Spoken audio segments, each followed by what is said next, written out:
Hello everyone. So today we'll be talking about multidimensional scaling. Multidimensional scaling is actually one of the ordination methods which has been quite regularly used in ecology. So what is meant by ordination? So you have some objects and you want to arrange them as per their distances in whatever dimension you want. So that is known as ordination. This is also known as principal coordinate analysis, and actually it is used as generalization of PCA to count data. Usual PCA is used for continuous data. So this is used as generalization for PCA for count data. So what do I mean by ordination, or what do we try to do in multidimensional scaling? There are actually two versions of multidimensional scaling. One is known as metric multidimensional scaling and other is known as non-metric. So we'll be talking about the metric version, that is the one which is based on distances. So what do we do there? Again, most of the multivariate techniques are actually meant to simplify visualization of the data. Same is the case with MDS, that is multidimensional scaling. So you try to project the higher dimensional data on lower dimensional plane so as to get better visualization. And of course the process is not going to be perfect. There are going to be some flaws in it. You are going to miss some of the information, but that is okay. So for example, if I have 3 points which are arranged like a triangle. So I have A here, then I have C here, and I have B here. So they are arranged in a right angle triangle manner. So suppose this distance is 3, this distance is 4, then we know this distance is 5. So I have 3 objects in 2D plane. Okay, and now I want to represent them in 1D. From 2D I want to go to 1D. Now what does MDS try to do is, it tries to represent the objects in lower dimension while trying to preserve the distances between them. Okay, so it tries to find those points in lower dimensional plane which would have similar distance structure. So the actual values of A and B and C don't matter. What matters to us is distances between A, B, C. Okay, so I can have maybe one possibility is you take A here, then from A to B we want distance 3. So you take B here which is at a distance 3.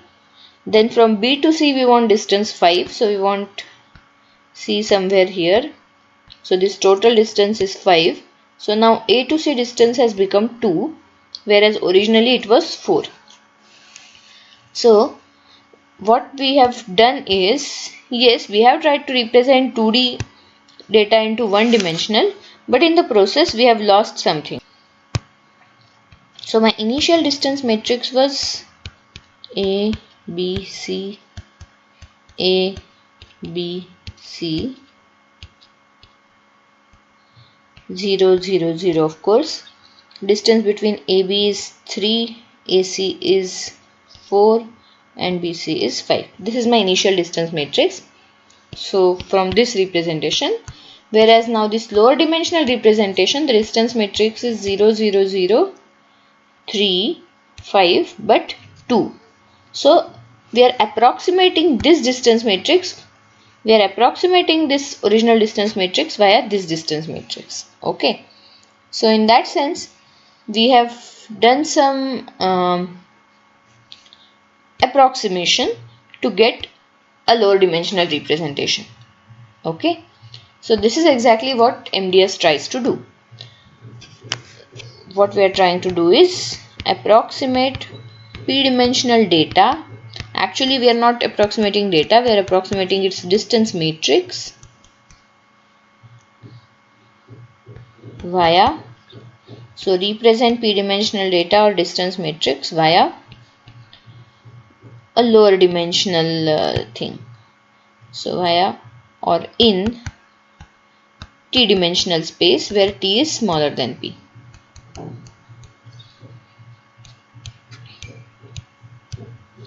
T is smaller than P.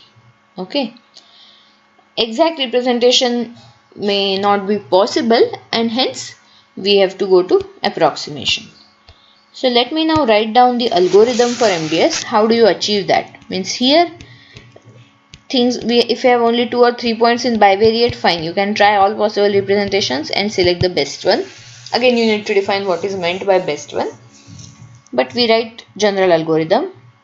So first we have to fix T. So we have to fix the dimension in which we want to do all this stuff, and let O1, O2, On belong to RP.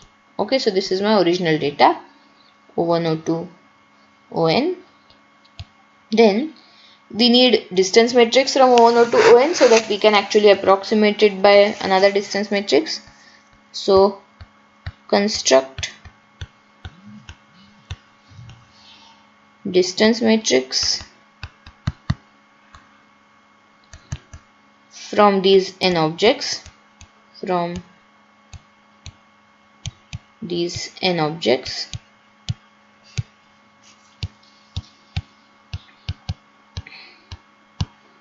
call that distance matrix, say delta. So delta is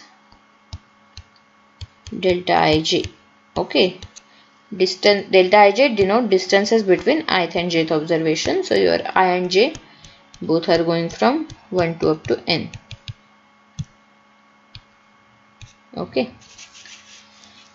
now this delta matrix we want to represent via another distance matrix which is in low dimension. So initially what we would do is we would start with some arbitrary representation. So choose a random configuration of n objects in the smaller space. So choose a random configuration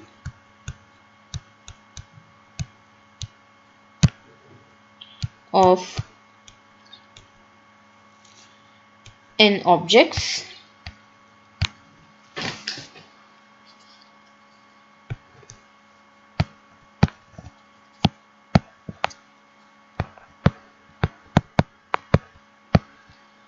in the t-dimensional space. So in RT, t-dimensional space, we are taking completely random. Okay, so basically what do I mean by this? We are choosing random representation for each OI in RT. So random representation means might mean you take some arbitrary t components of OI, or like completely random is also okay. So choose a random representation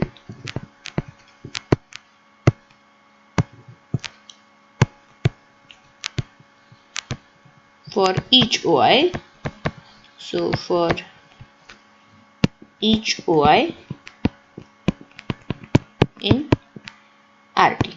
So in the t-dimensional space, choose a random representation for each OI. Now that you have something to represent each OI, you can compute distances between these new objects. Okay, so compute distances between these representations.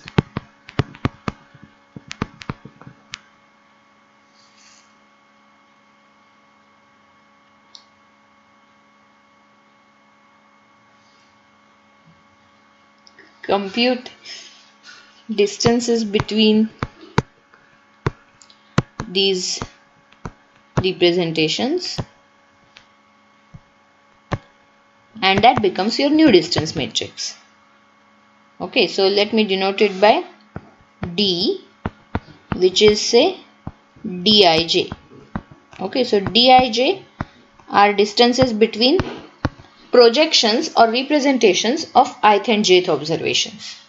Okay, now what we were trying to do is we were trying to actually approximate delta ij by this Dij, correct? So now we'll try to find relationship between them. So model these t-dimensional distances model these t-dimensional distances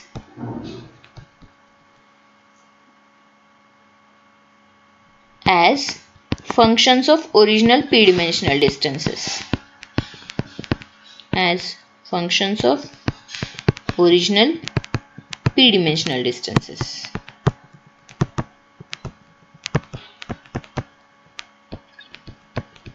Okay, so what do I mean by that? We write, so dij is to be represented as some function, let us say linear regression. So beta naught plus beta 1 delta ij plus of course the error terms epsilon ij. Okay, so this is just an example, linear regression. You can take polynomial regression, or you can take monotone regression, which is something which tries to preserve ranks, etc. Okay, so preserving ranks would be useful here. What do I mean is, the observations which are having say high distance in the original space, they would have high distance in the new space also. So the order of the distances is at least preserved. So that makes sense. Okay, so we do this type of modeling, and once we do this type of modeling, we are going to get some predictions from this model. So those predictions we'll use to compute some sort of error. So we define stress as square root of sum over dij minus d hat ij whole square divided by sum of d hat ij square. This complete thing is inside the square root, hence we have square in the denominator. So it's something like, OI minus EI whole square upon EI, something of that sort. And why we are having the benefit of having things in the denominator is effect of units is gone.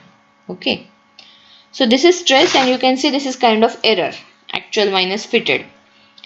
And so of course low stress would mean good configuration.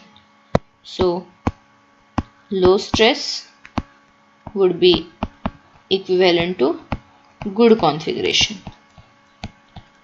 So we can keep repeating these steps, means we can keep trying different random algorithms till we get better and better stress.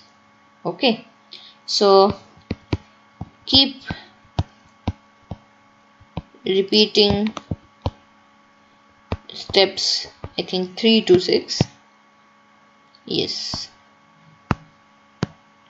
keep repeating steps 3 to 6 till the stress is reduced sufficiently. Till the stress is sufficiently reduced. Okay, so this is MDS, multidimensional scaling. So you try to represent higher dimensional data into lower dimensional data. Your major aim is to preserve distances. Okay, so you don't worry that much about the actual values, you worry more about the distances.